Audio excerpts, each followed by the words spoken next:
And there's some kind of, maybe, I don't know if it's the, well, I can't tell if it's the moonlight, but there's something lit up kind of over in that area. Could be the moonlight though. You see what I'm saying? I think the moon's flashing. I think the moon's getting up higher because we're getting more kind of ambient light. There's the light on the road. Over there? Right this way. But that's not... The road goes like that, doesn't it? Yeah. So you think something's walking? Yeah.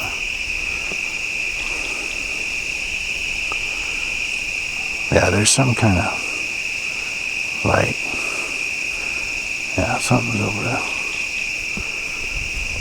What's that? Is that him? I don't know. Gotta be him. Huh? Gotta be him. Yeah.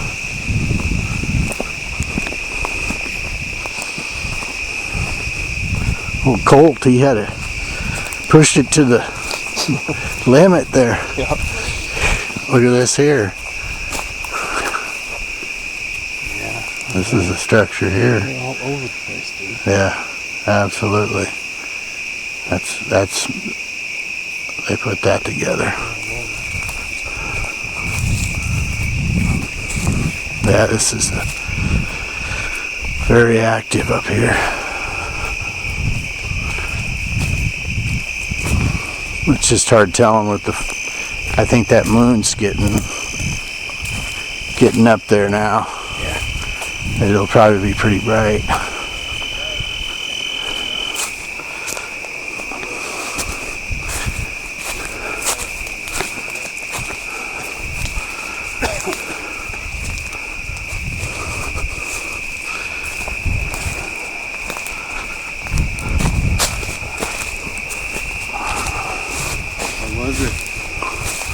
We thought we saw some little bit of eye glow back there, but it's hard to tell right now with the moon starting to come up. So once that moon gets up high here, it might have some kind of ambient light going through the trees. So I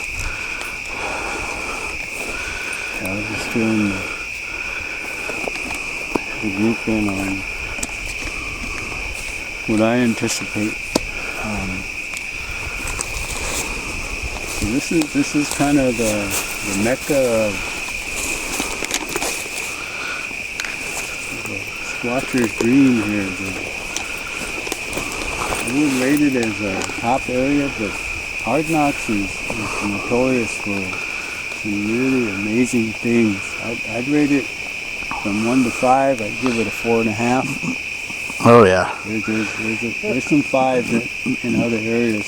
there's tons of structures that even just walking along the road there, we just saw another one with our flashlight. So it's a very active area as far as them marking and the different structures that they have here. So they're obviously coming through here all the time, and that's clearly an indicator by the structures we've seen. But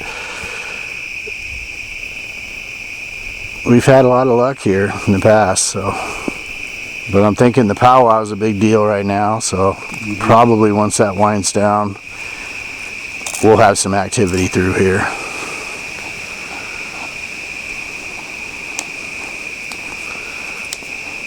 But right now it's pretty quiet. I mean, it's got good energy here, so.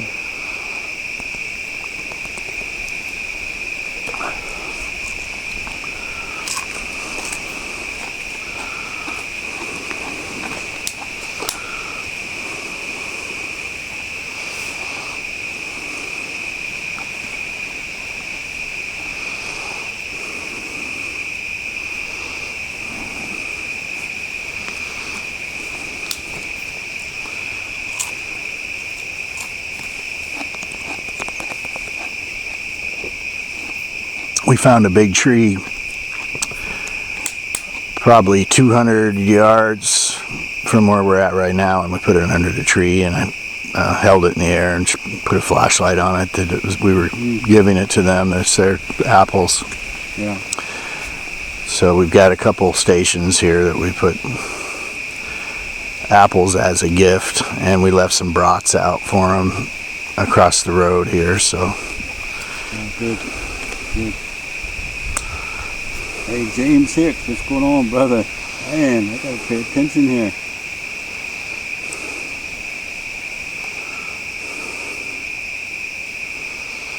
Yes, ma'am.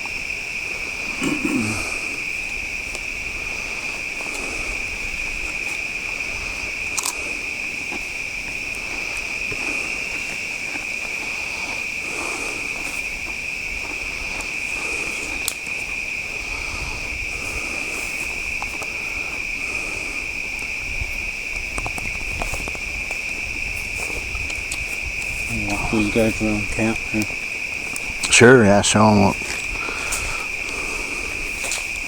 There's the grill. Just so you go.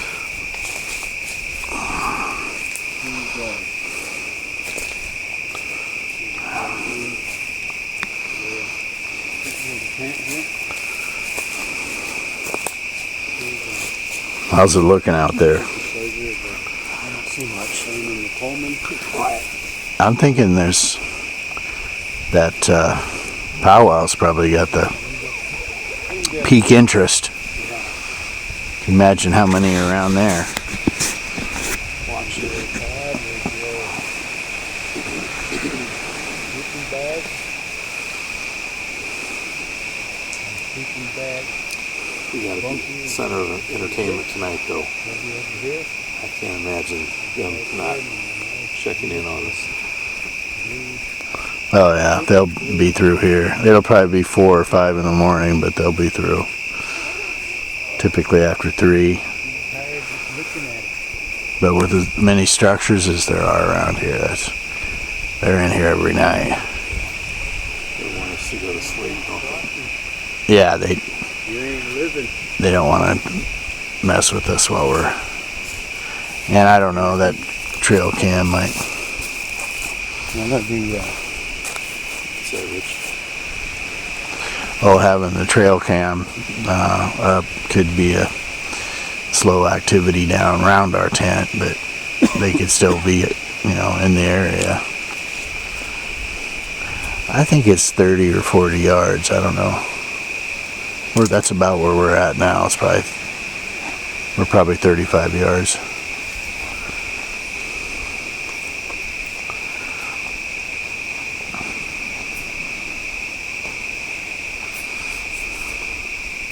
Jonathan Olson, how you doing there? Glad you could join us. Again, we're in Camp Hard Knocks and I'm down to 5%, so I'll be signing off. And I'll try to keep you guys updated. Stay tuned. Camp Hard Knocks. Oh. Oh.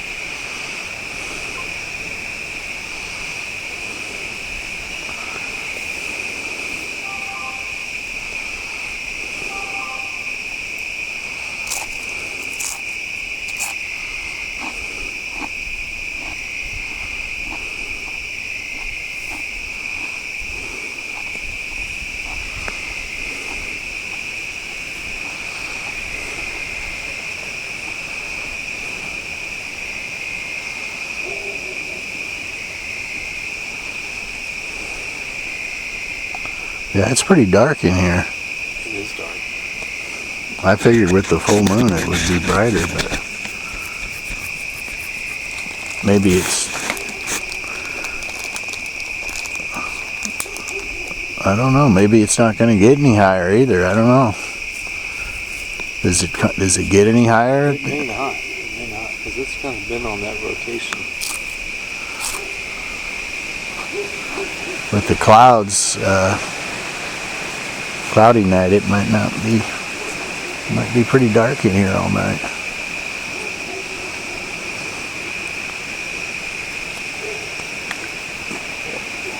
Something's got the dog worked up.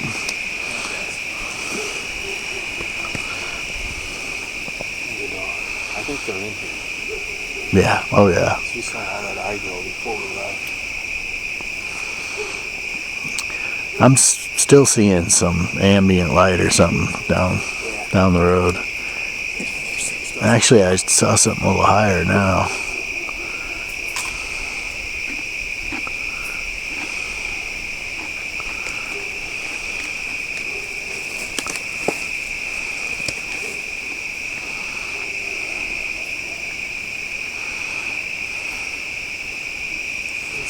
There's something red over your shoulder, Rich.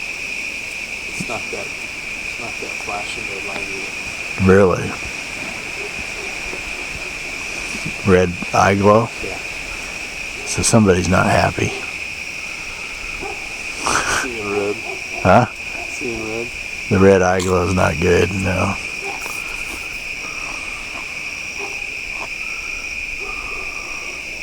How far away is it? Is it back in the... Always, yeah, back in there.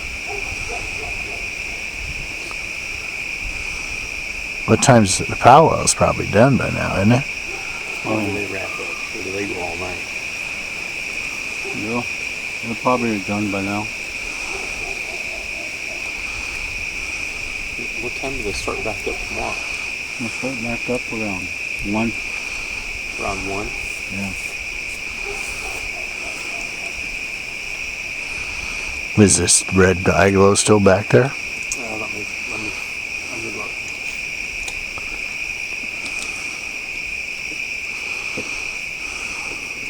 Pringle's right on time, Brother Rick. I see the Good. flashlight effect back there. It's- With a white light. So it went from red to white? Well, I think there might be a couple things going on.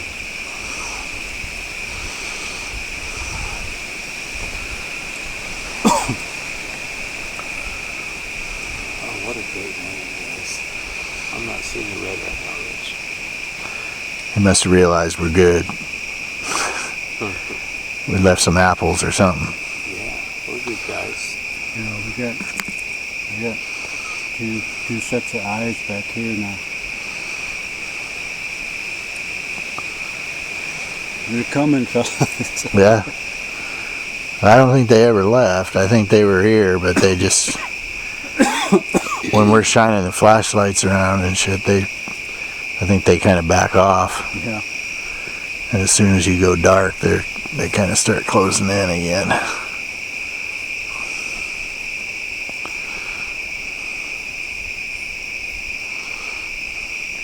Yeah, last time, it was April 26th I was here, we had a big group out here.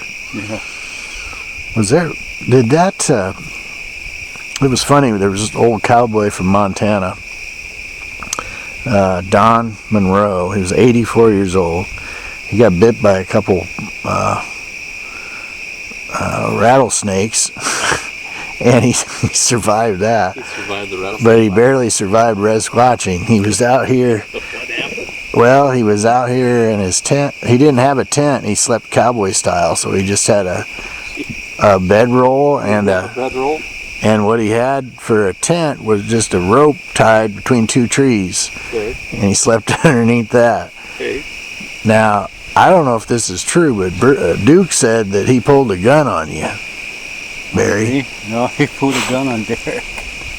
Derek? Uh-oh.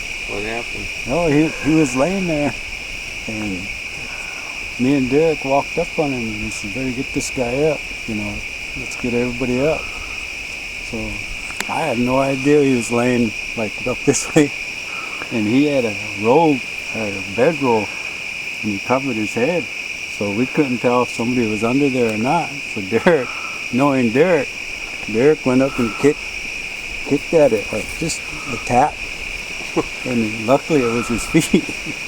So Derek startled him, and all of a sudden the blankets came off, and he looked frightened. Then he just pulled the covers off, looked around. I'm sure he couldn't focus, and he reached down and grabbed his gun. Oh, shit. Pointed at Derek. Derek said, "Hey, you old bastard." He said, "I'm just trying to wake you up." He said, "Don't be pointing that fucking gun at me. Oh, my God. I'm an old guy." He said, "I'm an old cowboy." He said, "Don't ever wake me up like that." He said, Derek, so don't you point that Get fucking... your ass up, make some coffee, let's go. Derek said, don't you ever point that gun at me. He said, oh, don't you ever... He's kind of a little mouthy bastard, too. Was he? He should have. Well, I had no idea. You know, normally anybody we talk to, you don't bring guns up here. We basically tell people do not bring a gun. So we had no idea he had a gun. But he's, you know, he camps in grizzly country, I guess. I don't know. Yeah. But cowboy style apparently means you're packing. Yeah. He was a laugh, so I got a kick out of him. He was a character. He's the one who found that down in Lovelock Cave, that big handprint, that giant handprint in Lovelock Cave. You ever see that, Paul? No, I haven't. I'll send it to you.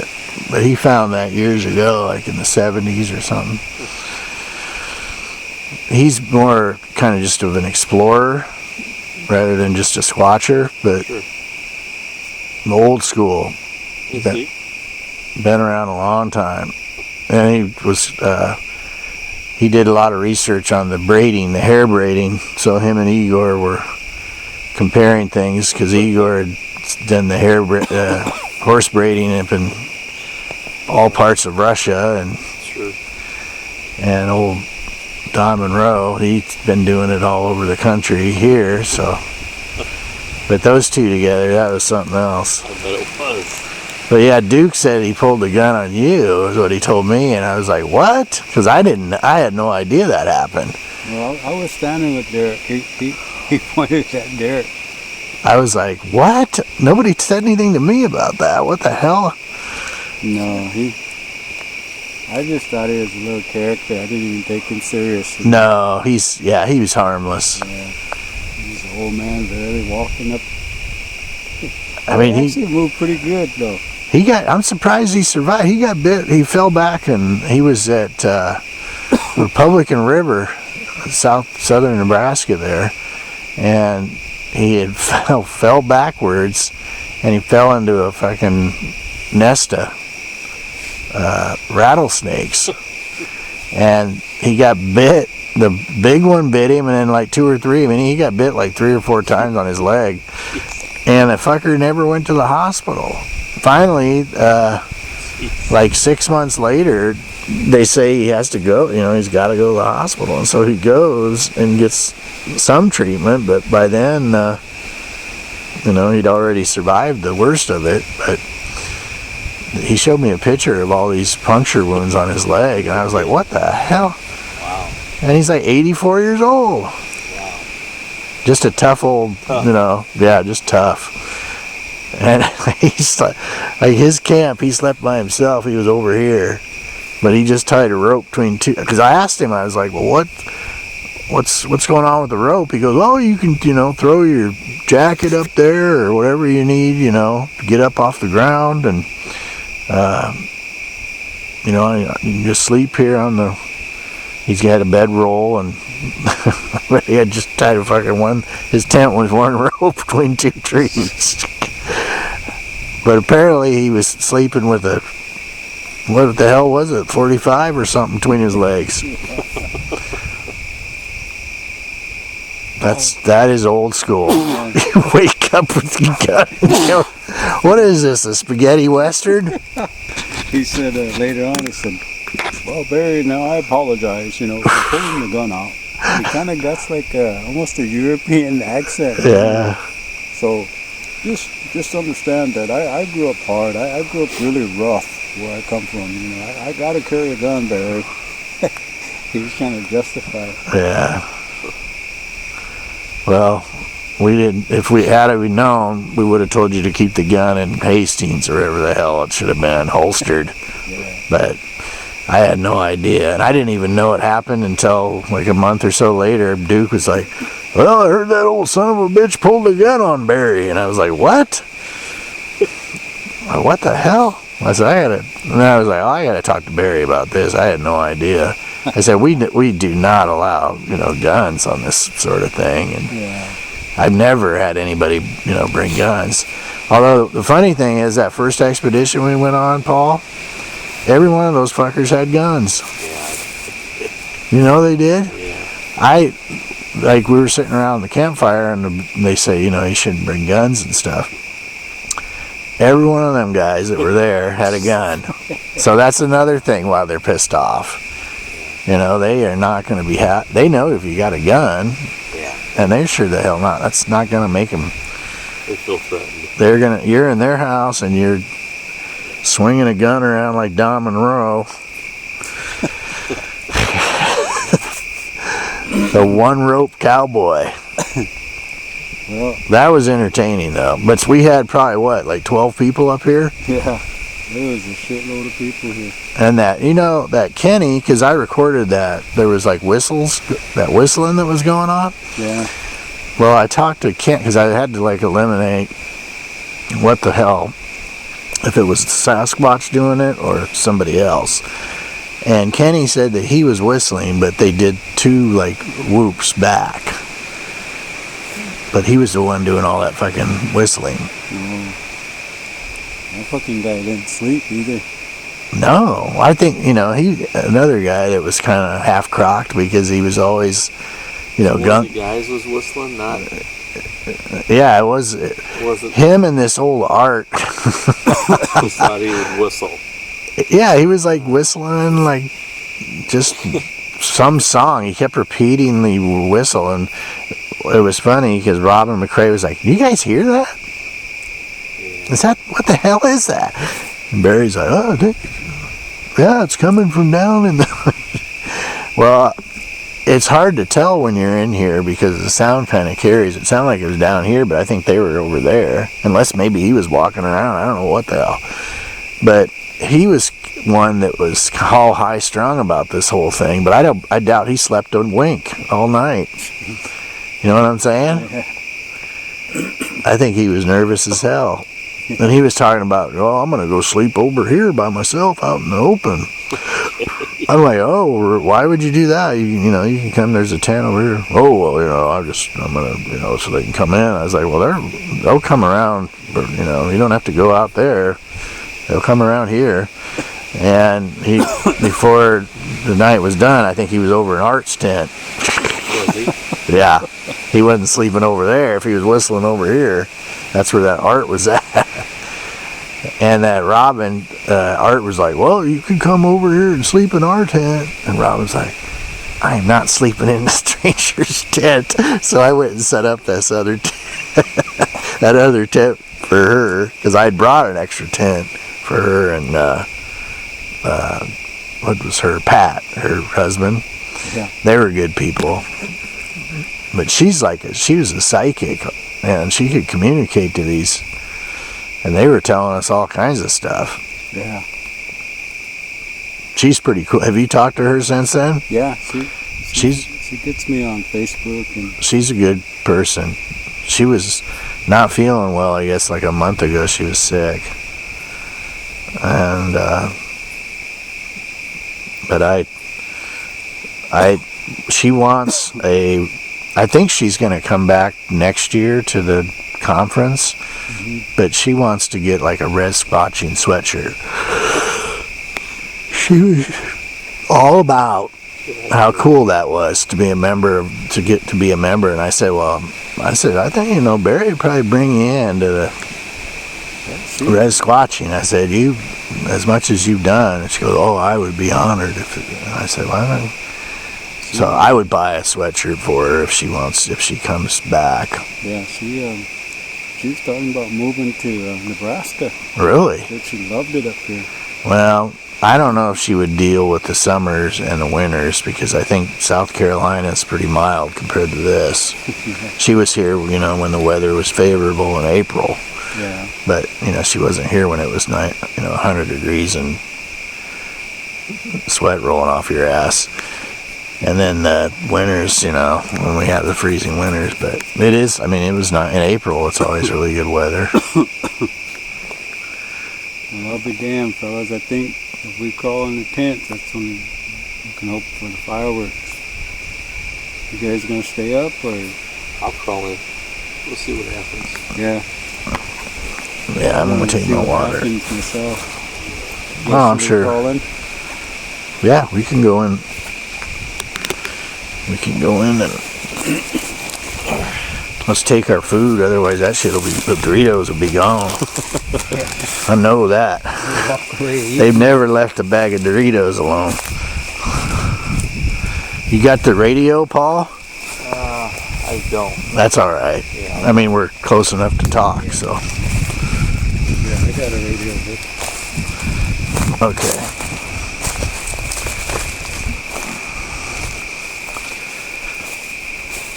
Oh.